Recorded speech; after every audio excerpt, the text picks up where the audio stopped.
the question, which is that if we've all experienced trauma, and I appreciate your descriptions because it's very helpful, because I feel like a lot of people, a lot is coming up right now. Yeah. With all these energies flowing to the earth, people feel intuitively big things are happening. Oh, yes. And they also are remembering the last time I felt a huge change like this. Somewhere way in the back of their mind, they've got some ancestral memory in their DNA, or past life painful experience. Don't you think it's complex PTSD for everybody in a way? Well, no, complex complex PTSD is different than PTSD. PTSD brings up a memory. Yes. Complex PTSD puts you right back in where it all happened, and you're experiencing it like for the first time ever again.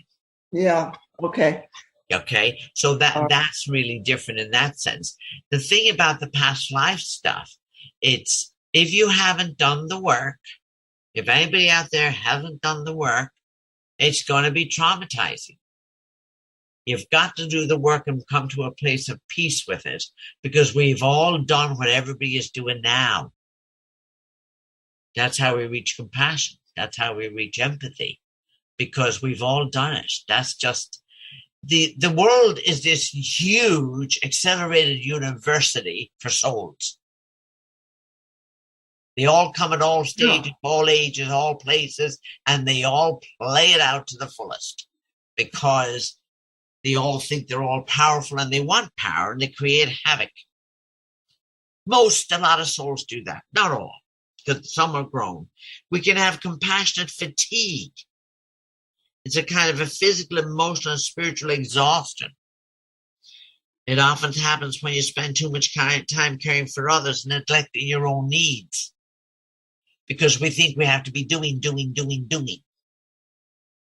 instead of saying, wait a minute, I need time out. And if you get to where you need time out, take it out, because nobody's going to give it to you. You can only take it out for yourself. Have them talk to the hand, have them talk to the wall, have them write it down, whatever they want to do, but I need an hour away from you. That's great. That is so great. Well, what's interesting is I did your quiz, and I was shocked that I had rare one for everything except physical. That was more like around a 3. And I thought, am I shoving everything? You know what I mean? But people go into this thing where they say, oh, I'm quite an enlightened individual. And they shove all the stuff. The truth is, with an enlightened individual, a lot of people that are enlightened, they forget that they're still in a physical body. Yes. And as long as we're part of this earth, I don't care who you are. I don't care how evolved you are. I'm a pragmatic spiritualist. We're still stuck in a physical body that's subject to physical earth, the way it's made up. So the earth has not been transformed yet. Our spiritual bodies may be, but Mother Earth is still going to do what Mother Earth does. And we're part of that.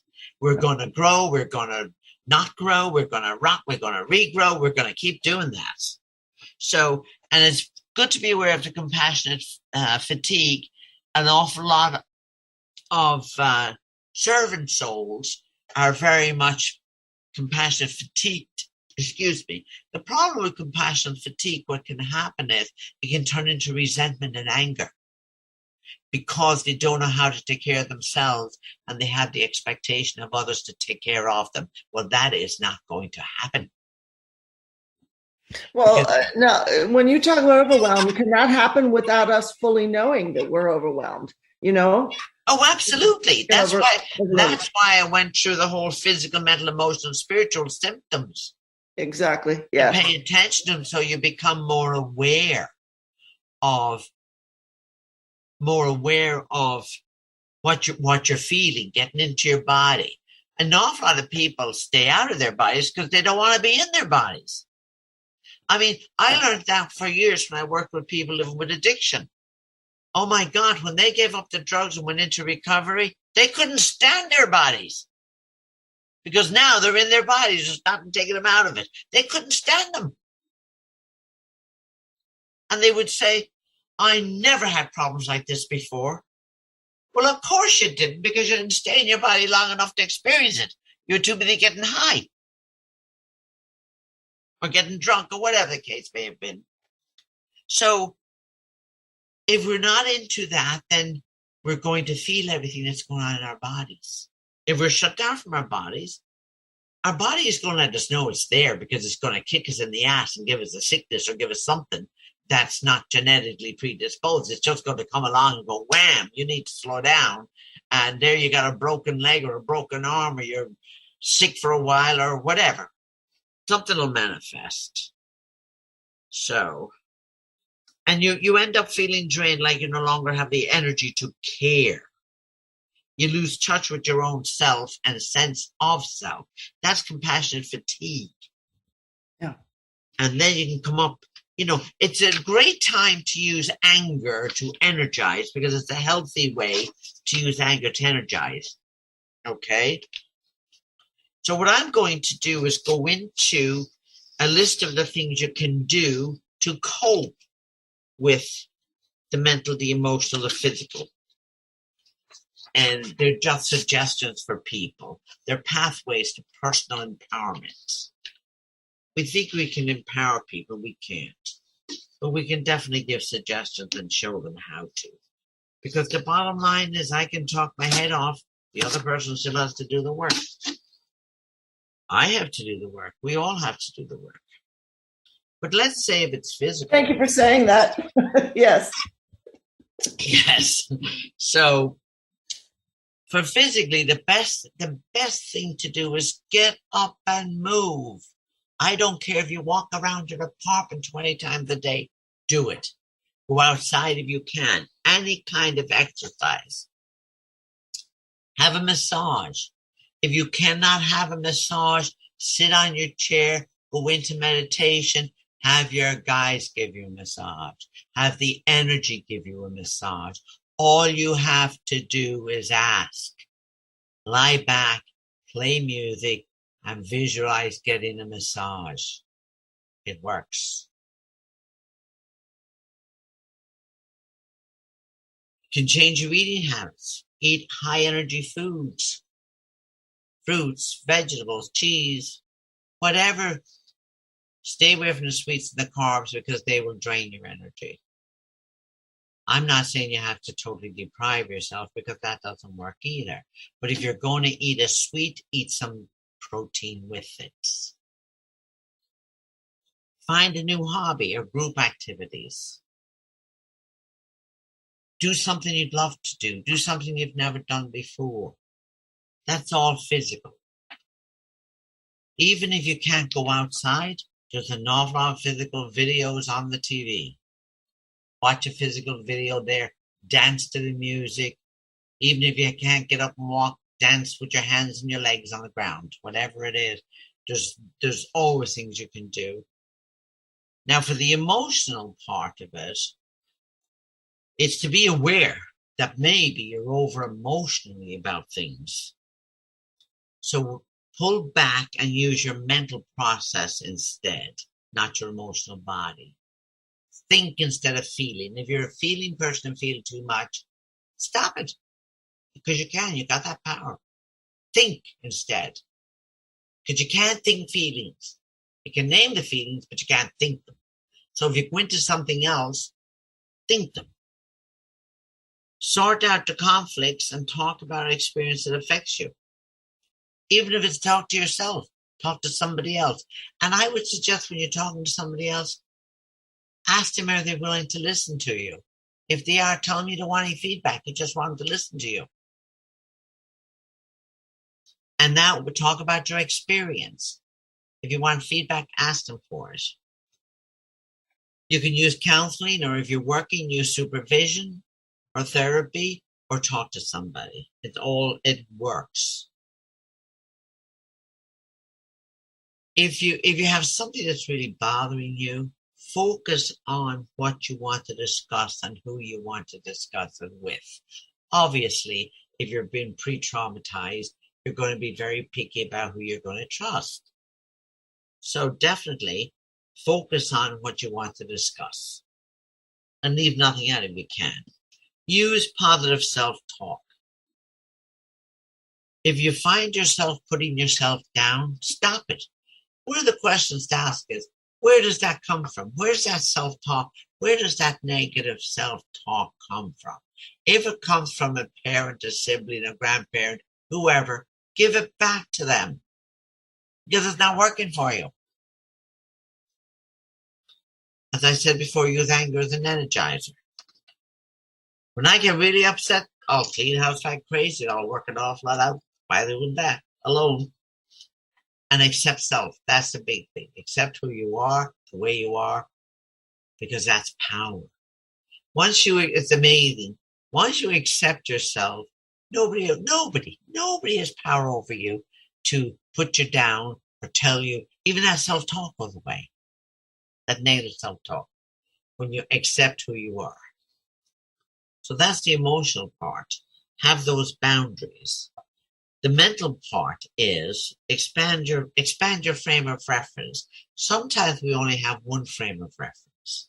And that might be, I'm going to use an example of a child growing up in the house, and they only have one frame of reference to how parents are, because they're not exposed to other parents.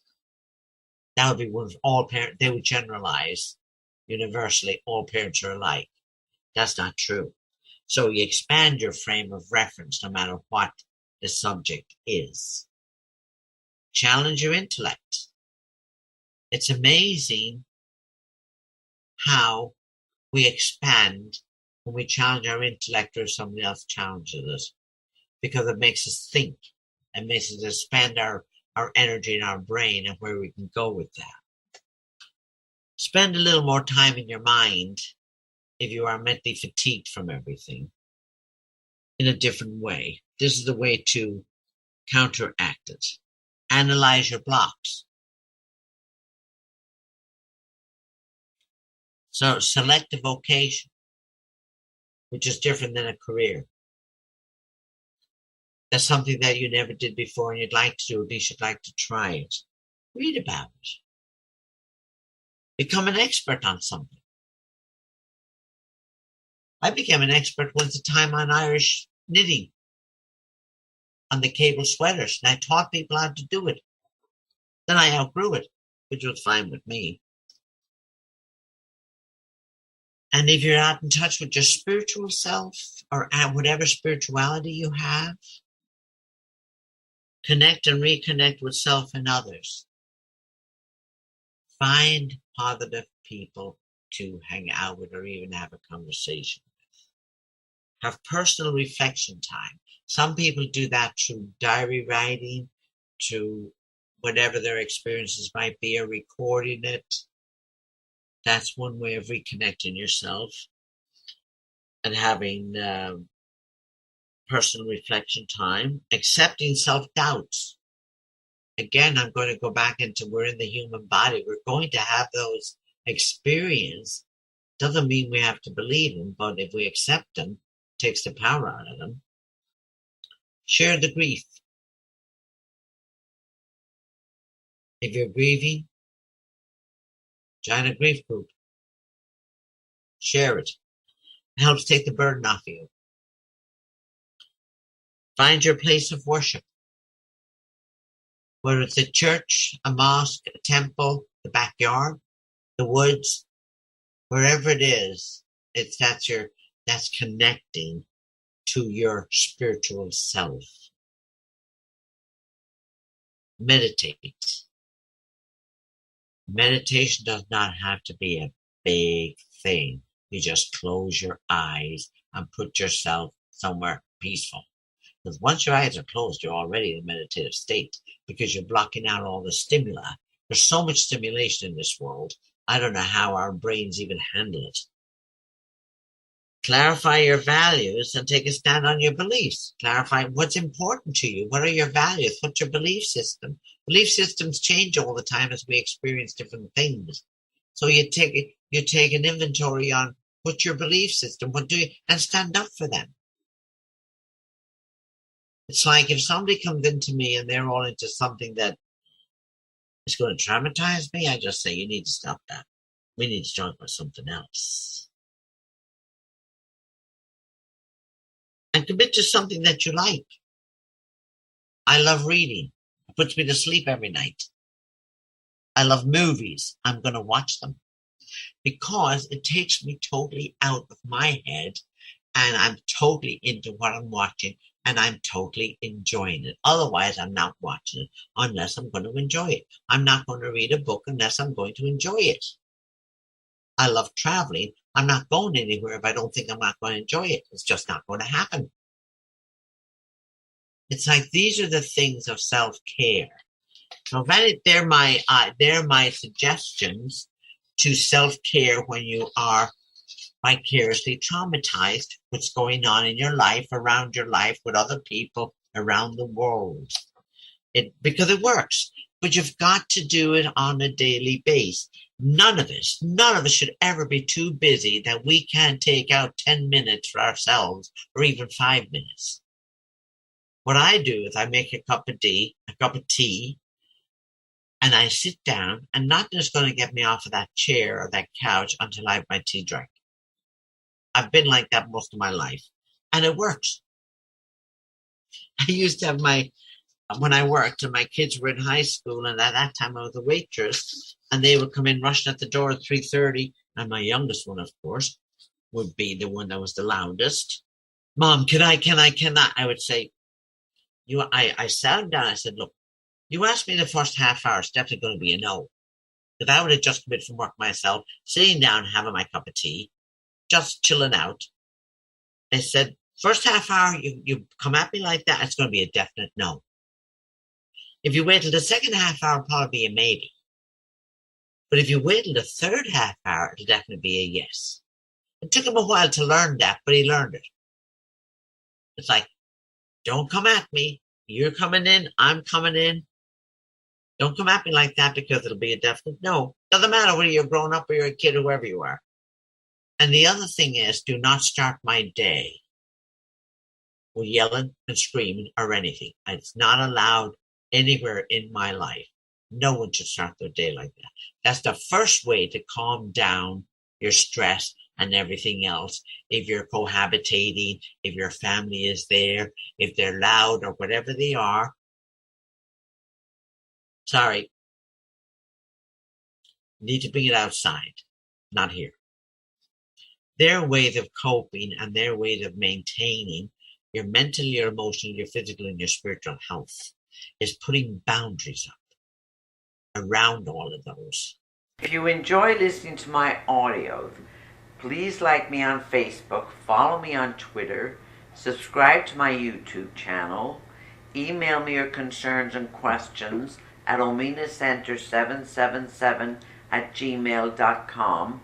Call me at 860-871-6076.